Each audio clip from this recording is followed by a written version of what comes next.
Welcome to my journey through the Bible. This will be a applications you can apply to your life and a little more in depth about the chapter. We are in 1 King chapter 5 verses 1 through 18.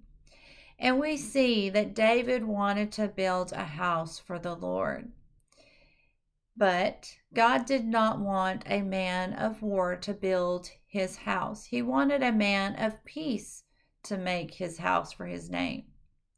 Now, David had paved the way for Solomon. He had prepared things and gathered things and set things into place for him.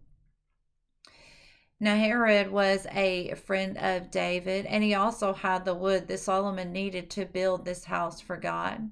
So he sent his servant to Solomon, and Solomon had realized that he was a friend of his father, and he made a deal to give them food if they gave him wood. Now, this was a win-win situation for both of them.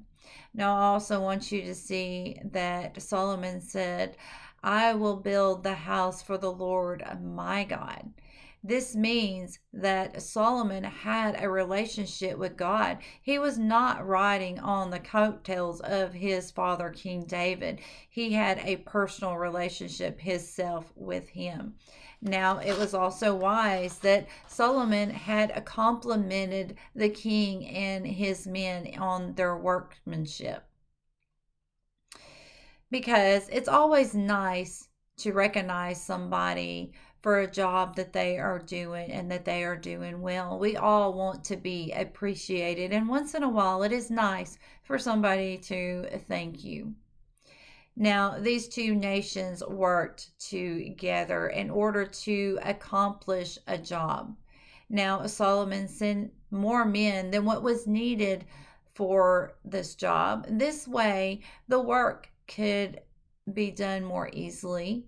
The men were allowed to work away for 1 month and were home for a month. Was home for 2 months. And this allowed for the men to share the burdens among one another. And we should be willing to share burdens of our friends, our family, our church, and our co-workers. And this way, everybody gets some rest. Nobody is burned out because they're doing too much.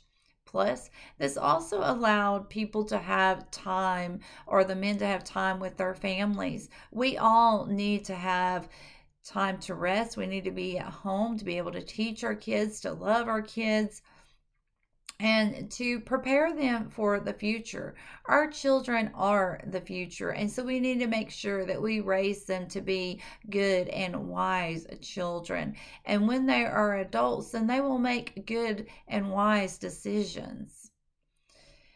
May God be with you in everything and in every way.